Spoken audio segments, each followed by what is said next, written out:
Morning class. कल की class में हम लोगों ने सोल प्रोपराइटर पढ़ा था, जो कि बिजनेस एंटरप्राइज था, प्राइवेट सेक्टर एंटरप्राइज। तो आज हम लोग सोल प्रोपराइटर्स के क्या पढ़ेंगे, डिसएडवांटेज पढ़ेंगे। कल हमने मेरिट्स पढ़ लिए थे और फीचर पढ़ लिए थे। तो आज हम लोग क्या पढ़ेंगे, डीमेरिट्स। ठीक है, डीमेरिट्स ऑफ सोल प्रोपराइटर।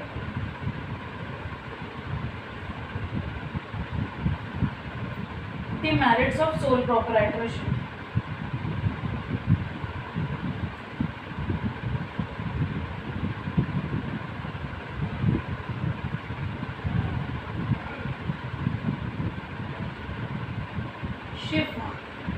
ठीक है, तो एडवांटेज हम लोगों ने काफ़ी पढ़ लिए। तो पहला डीमेरिट जो है वो हमारा है चैप्टर सेकंड।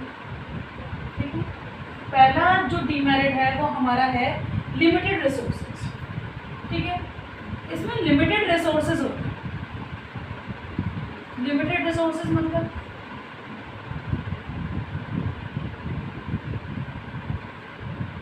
पहला जो डीमेरिट है limited resources. Sole proprietor single person करता है तो बेटा, तो limited resources in the sole proprietor firm finance is supplied to the proprietor himself. तो सारी फाइनेंस अप्लाइड किसको करनी पड़ती है, सारी फाइनेंस कंडक्ट, सारा रिस्क बियर, सारा प्रॉफिट बियर किसको करना पड़ता है, only single. And the wealth from borrowing, borrowing अगर कहीं से उधार ले रहे हैं तो 81%। There is a limited of credit and raise the capacity of single person. तो क्रेडिट भी लेना है तो इतना ज़्यादा नहीं ले पाएगा वो, and this reduce the scope of business growth. ये सोल प्रोपराइटर एकदम बिजनेस ग्रोथ की रिड्यूस करता है, बिजनेस ग्रोथ को। ठीक है, the fund is not sufficient to medium scale and large scale. तो लार्ज स्केल बिजनेस में हमारा और मीडियम स्केल बिजनेस पे हमारा काफ़ी ज़्यादा फंड रेज हो जाता है, पर हमारा ये लिमिटेड रिसोर्सेज। ठीक है, इसमें हम लिमिटेड रिसोर्सेज मतलब फंड भी कम मिलेगा और हम कम चीज़ें लगा पाएंगे। ठीक है, सेकेंड जो हमारा है वो है लिमिटेड लायबिलिटी। ठीक है, limited life of business, limited life of business. मैंने इसको फीचर में बताया था कि लिमिटेड लाइफ क्यों है बिजनेस की। कोई भी अगर ऑफर बिजनेस, कोई भी अगर प्रोपराइटर, ठीक है, कोई भी हमारा सिंगल जो इंडिविजुअल है जो चला रहा है सोल प्रोपराइटर को, अगर उसकी डेथ हो जाती है तो बिजनेस बेटा बिल्कुल क्या हो जाता है, बंद हो जाता है। ठीक है, तो बिजनेस क्या हो गया बेटा, बंद हो गया। क्यों बंद हो गया, क्योंकि उसकी डेथ हो गई, सिंगल पर्सन इस बिजनेस को कैरी आउट कर रहा था। तो क्या है, the survival and continuity of sole proprietor firm is depend on the one person only। जो जितनी भी सर्वाइवल और कंटिन्यूटी है 1% पे डिपेंड करती है। If the proprietor fall ill, अगर वो बीमार पड़ता है, बिकम इंसॉल्वेंट होता है, पैसे नहीं होता पास, दिवाली घोषित होता है, देन द बिजनेस में कम टू एन एंड। तो मतलब एक ऐसी तादाद पे आ जाता है कि बिजनेस को ख़त्म करना पड़ता है। ठीक है, तो हमारा सेकंड डिसएडवांटेज क्या है, लिमिटेड लाइफ ऑफ बिजनेस। इतनी ज़्यादा लाइफ नहीं होती कि वो कंटिन्यू चलता ही जाएगा। फिर क्या, unlimited liability, unlimited liability, unlimited liability होती है किसकी बेटा, हमारी सोल प्रोपराइटर की। अनलिमिटेड लायबिलिटी मतलब बहुत ज़्यादा जिम्मेदारियाँ। The sole proprietor is personally liable to डेप्ट। तो जितना भी कर्जा हुआ है तो पर्सनली लायबल है उस डेप्ट को चुकाने के लिए। In this case heavy losses the proprietor will not only loss all the business assets put in to sell the personal property. अगर बिजनेस में बहुत ज़्यादा लॉस हुआ है तो जो हमारा सोल प्रोपराइटर उसको पर्सनल प्रॉपर्टी भी गिरवी रखनी पड़ती, पे बैक टू द डेप्ट, अपने कर्जा चुकाने के लिए, क्योंकि और कोई तो होगा नहीं, और कोई तो बियर करेगा नहीं उसका कर्जा, तो उसको सब कुछ उसी को बियर करना पड़ता है, किसको, सोल प्रोपराइटर को। अब नेक्स्ट क्या है बेटा, हमारी fourth point, limited marginal skill, managerial skill. Limited managerial skill में हम लोगों ने क्या देखा कि a sole proprietor firm all the activities are performed by the single individual। Soul proprietor firm में सारी एक्टिविटीज कौन कर रहा है, single individual. A single individual can not expect expert all the field. तो ये थोड़ा है कि सिंगल इंडिविजुअल जो बिजनेस को रन आउट कर रहा है कि वो सारे फील्ड में क्या होगा, स्पेशलाइज। ऐसा तो नहीं हो सकता कि वो टैलेंटेड भी हो, एजुकेटेड भी हो, या बहुत ज़्यादा उसमें टैलेंट हो। And he may not a good salesman but not a good manager. He may be अगर सेल्समैन अच्छा है तो ये नहीं है कि गुड मैनेजर ही हो। It is difficult to find the skill and expertise to one person. बहुत ही मुश्किल होता है कि उसके अंदर सारी स्किल्स हों। The sole proprietor generally can not be afford to appoint specialised and expert employees. ठीक है, तो sole proprietor can not afford, कोई भी अफोर्ड नहीं लगा सकते कि अपॉइंट कर दें कोई स्पेशलाइज्ड को या एम्प्लॉय को। The proprietor is over burden with to many task. तो प्रोप्राइटर के ऊपर ओवर बर्डन हो जाता है, सारा काम खुद ही करना पड़ता है इसको।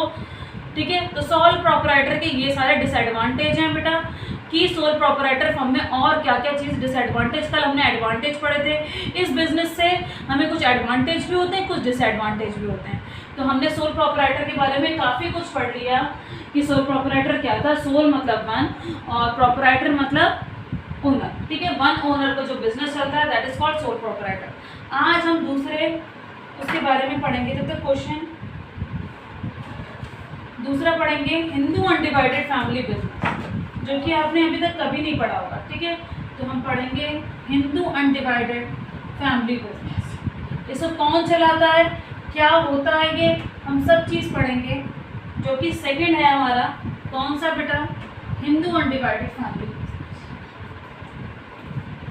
ठीक है, तो सेकंड हमारा जो पहले फॉर्म्स ऑफ प्राइवेट में सेकंड क्या है, joint Hindu family business.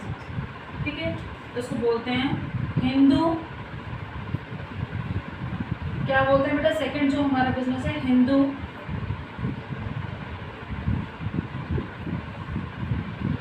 Undivided family business. Undivided Hindu undivided family business.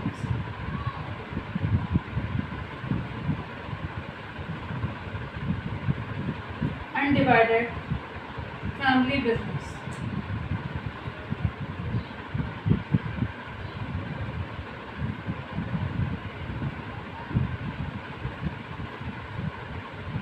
तो बेटा हिंदू अनडिवाइडेड फैमिली बिजनेस में हम लोग क्या पढ़ेंगे, इसको जॉइंट हिंदू फैमिली और बोलते हैं। अनडिवाइडेड हिंदू अनडिवाइडेड फैमिली, और इसको क्या बोलते हैं बेटा, joint Hindu family. Joint Hindu family.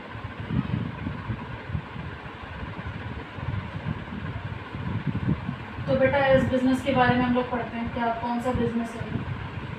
ठीक है, तो बेटा जो ये बिजनेस है, the business carry out to the member of Hindu undivided family is known as. जो बिजनेस कौन देखेगा, हिंदू अनडिवाइडेड फैमिली के मेंबर्स देखेंगे, उसको हम बोलेंगे हिंदू फैमिली बिजनेस। ठीक है, तो the business carried out to the member of Hindu undivided family is known as a Hindu family business.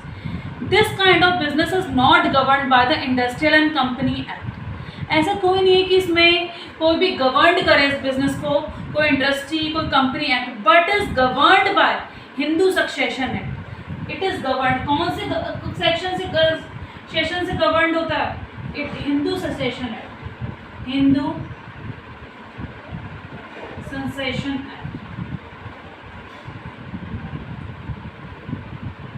Succession act. ठीक है, और किसके अंडर में, which exist under Hindu law. किस लॉ के अंदर, हिंदू लॉ के अंदर। तो बेटा इसमें कुछ there are two condition of the joint Hindu family business. दो कंडीशन है बेटा इस बिजनेस में। क्या क्या कंडीशन, पहली कंडीशन मिनिमम 2 मेल मेंबर होने चाहिए। जैसे आपके चाचा ताऊ वगैरह, जैसे आपके बाबा के 4 भाई हैं, तो मिनिमम 2 तो होने चाहिए, मिनिमम 2। 1 में कभी बिजनेस नहीं चलता ये वाला। तो 2 कंडीशन है बेटा। पहली कंडीशन क्या है इस बिजनेस की, मिनिमम 2 मेल मेंबर होने चाहिए। 2 male member be there in the family, 2 male member और मोर हो तो बहुत ही अच्छी बात है, ठीक है। सेकेंड है हमारा एग्जिस्टेंस ऑफ एंसेस्ट्रल प्रॉपर्टी। किस बिजनेस पे चलता है? एंसेस्ट्रल, जो हमारी पूर्वजों की संपत्ति होती है उस पर बिजनेस चलता है, एंसेस्ट्रल प्रॉपर्टी, ठीक है। जो पूर्वजों की हमारी संपत्ति होती है उस पर बिजनेस चलता है, उसको क्या बिजनेस बोलते हैं? हिंदू अनडिवाइडेड फैमिली बिजनेस या जॉइंट हिंदू फैमिली बिजनेस, ठीक है। उसको क्या बोलते हैं हम? Hindu undivided family business. ये कौन से एक्ट से संशेषण? हिंदू संशेषण एक्ट से, जो कि हिंदू लॉ है। इसमें 2 कंडीशन होती हैं कि 2 मेल मेंबर होने चाहिए, ठीक है। और ये कैसे बिजनेस एग्जिस्टेंस होता है? एंसेस्ट्रल प्रॉपर्टी, जो पूर्वजों की प्रॉपर्टी होती है उसमें ये बिजनेस कंडक्ट होता है, ठीक है।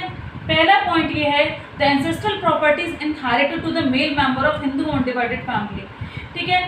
The member who share the ancestors property, जो मेंबर होता है शेयर करता है एंसेस्टर्स प्रॉपर्टी, जैसे 4 भाई हैं तो चारों में बटी है, and who are entitled to get a share in the profit of Hindu, जो शेयर करता है प्रॉफिट का, who are entitled to get a share, उसको क्या बोलते हैं बेटा? शेयर जो प्रॉपर्टी का देता है उसको क्या बोलेंगे?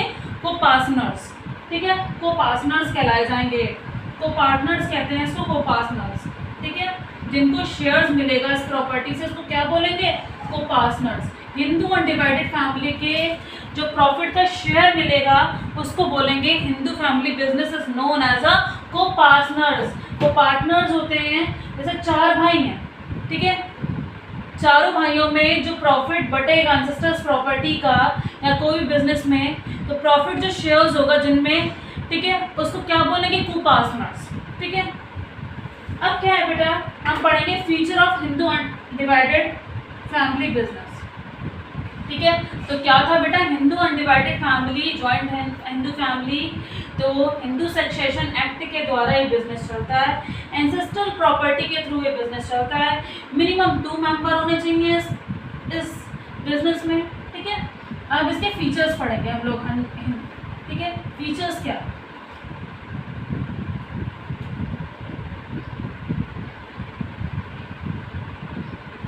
तो बेटा इसके फीचर्स देखते हैं हम लोग क्या क्या हैं। सबसे पहला हमारा फीचर्स है, फीचर है फॉर्मेशन। इसका फॉर्मेशन कैसे होता है? फॉर्म्ड कैसे होता है ये बिजनेस? तो देखते हैं।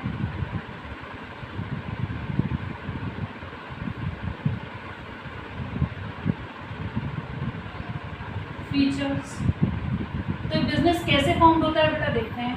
पहला पॉइंट है formation.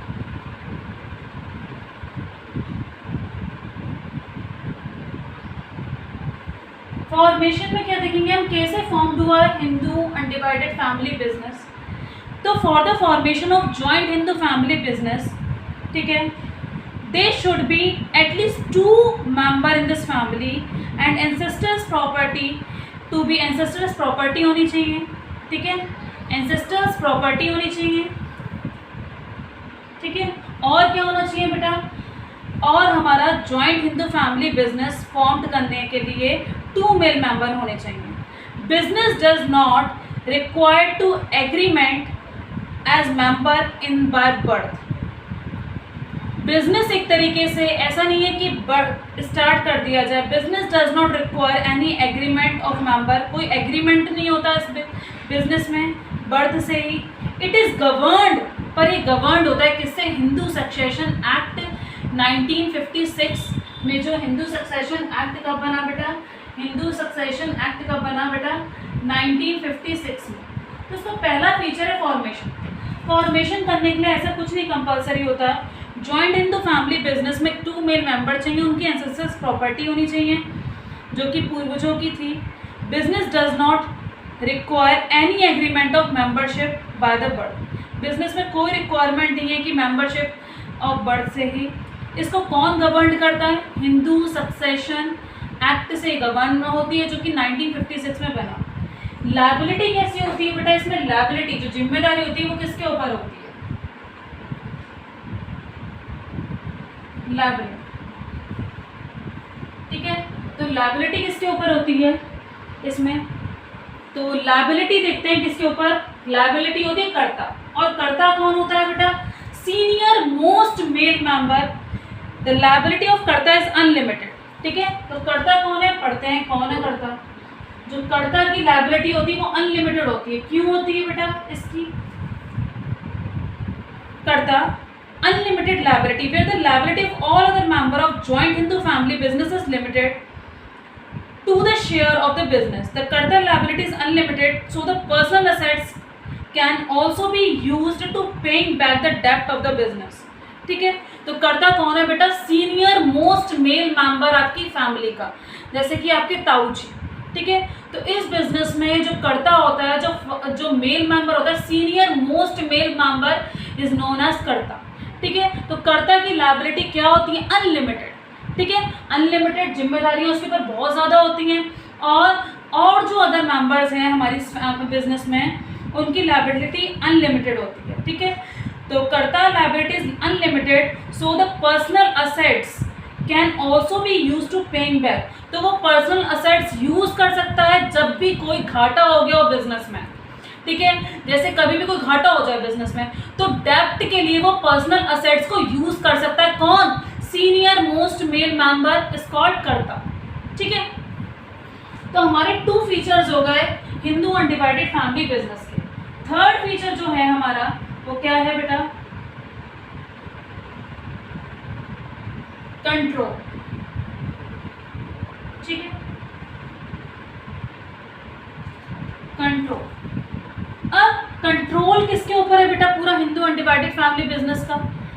The joint Hindu family business is manage and control by the senior most male member. तो सारा बिजनेस कौन संभाल रहा है, कौन कंट्रोल कर रहा है बेटा, कर्ता। और कर्ता की लायबिलिटी क्या है, अनलिमिटेड, अनलिमिटेड लायबिलिटी। ठीक है, तो सारे बिजनेस को कैरी आउट कौन कर रहा है बेटा, कंट्रोल कौन कर रहा है, कर्ता। ठीक है, तो karta, only the karta is legal right to enter the contract with outsider. Karta को ही लीगल राइट है कि किसी भी आउटसाइडर को आने की अनुमति दे। ठीक है, he only take the decision of the business. सारे डिसीजन कौन लेगा बेटा, हमारे बिजनेस के कर्ता। ठीक है, other member have to right to take decision in the management. ठीक है, अदर जो अदर मेंबर हैं वो कोई भी डिसीजन नहीं ले सकते हमारे मैनेजमेंट के अंदर। तो सारे डिसीजन कौन लेगा, कर्ता, जो सीनियर मोस्ट मेल मेंबर है हमारी फैमिली का। ठीक है, जैसे 4 भाई हैं तो 4 भाई में सबसे बड़े भाई, तो वो कौन है, कर्ता। ठीक है, सारे कौन लेगा बिजनेस के डिसीजन, कर्ता। उसकी लायबिलिटी क्या होगी, अनलिमिटेड। जो भी कोई डेप्ट हो जाएगा तो वो ही पर्सनल प्रॉपर्टी से पे आउट करेगा। कंट्रोल कौन करता है बेटा, पूरी बिजनेस को, कर्ता। ठीक है, और कर्ता डिसाइड करेगा, सारे डिसीजन लेगा। माइनर मेंबर कौन होता है बेटा इस फैमिली में, माइनर मेंबर। लास्ट पॉइंट है माइनर मेंबर। माइनर मेंबर्स, तो माइनर मेंबर्स क्या है, in the joint Hindu family business a child become a member by birth. Joint Hindu family से अगर चाइल्ड कोई भी आ रहा है, हमारा कोई भी बच्चा हो रहा है उनकी फैमिली में, हिंदू अनडिवाइडेड फैमिली में, तो उसका जन्म सिद्ध अधिकार है कि वो इस बिजनेस में प्रेजेंट हो चुका है। ठीक है, बाय बर्थ। ठीक है, only so there is no restriction from the minor become a member of the business. तो कोई रिस्ट्रिक्शन नहीं है कि माइनर बिकम कंपल्सरी नहीं है, कि कोई भी लीगल रिस्ट्रिक्शन नहीं है कि माइनर मेंबर नहीं बन सकता हमारी बिजनेस का। तो माइनर जो भी चाइल्ड बर्थ होता है तो वो कौन है, मेंबर है फैमिली बिजनेस का। जैसे कोई भी क्या कहते हैं, 4 भाई हैं तो उनके कहते हैं कोई भी बच्चे हुए हों। ठीक है, तो कोई भी जिसके चाइल्ड हुए हों, तो चाइल्ड हुआ तो वो जन्म सिद्ध अधिकार है उस प्रॉपर्टी में उसको। ठीक है, तो हम हिंदू अनडिवाइडेड फैमिली को हम जॉइंट हिंदू फैमिली और बोलते हैं। ये बिजनेस जो चलता है वो एंसेस्टर्स प्रॉपर्टी पे चलता है, किसके द्वारा, हिंदू सक्सेशन एक्ट के द्वारा, जो 1956 में हुआ था, जो कि हिंदू लॉ ने बनाया है। ठीक है, इसके फीचर्स क्या हैं, फॉर्मेशन कैसे होता है बेटा, ये फॉर्मेशन कोई लीगल फॉर्मेलिटीज इतनी नहीं करनी पड़ती। लायबिलिटी किसकी लिमिटेड, सबकी लिमिटेड होती है लायबिलिटी, पर अनलिमिटेड लायबिलिटी किसकी होती है बेटा, कर्ता के पार्ट में। कंट्रोल सारे बिजनेस को कौन करेगा, ऑन गवर्नड कौन करेगा, कर्ता करेगा। कोई भी डिसीजन लेने होंगे या आउटसाइडर को बुलाना होगा या कोई भी प्रॉब्लम क्रिएट हो तो वो कौन कंट्रोल करेगा? कर्ता। माइनर मेंबर कौन है? जो भी चिल्ड्रन है उस फैमिली में, बर्थ से ही वो मेंबर हैं उस बिजनेस के। ठीक है, तो बेटा आज हम लोगों ने क्या पढ़ा? Joint Hindu family business. ठीक है, तो बेटा एक क्वेश्चन देखते हैं हम लोग। Sole proprietor Manoj is running the general store under the name daily needs in the local market. ठीक है, जनरल स्टोर पे गया जिसका नेम क्या था? Daily needs.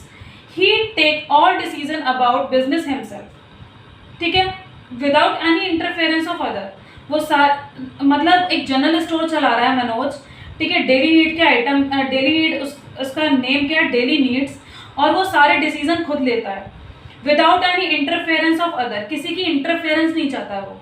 And get all the profit and reward to bearing the full risk. सारा profit और bear करता है पूरे रिस्क को। It in the context of above case identify and define the form of business of Manoj. तो कौन सा business कर रहा है? Sole proprietor. ठीक है, तो क्वेश्चन ऐसा आ सकता है बेटा, तो कौन सा बिजनेस कर रहा है मनोज? Soul proprietor. क्यों? क्योंकि वो बेटा अपने बिजनेस को किसी को एंटर नहीं करने दे रहा, वो अपने आप सारे डिसीजन ले रहा है। तो सिंगल इंडिविजुअल जब बिजनेस चला रहा है that is called sole proprietor.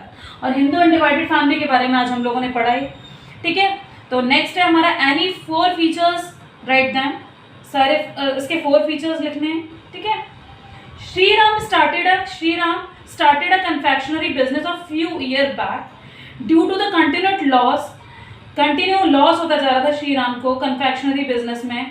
Decided to close a business, उन्होंने डिसाइड कर लिया कि अपना बिजनेस क्लोज करेंगे। And he own 4 lakh to supplier firm and who was had to taking the goods on credit, और क्रेडिट पे वो माल लेकर आए थे।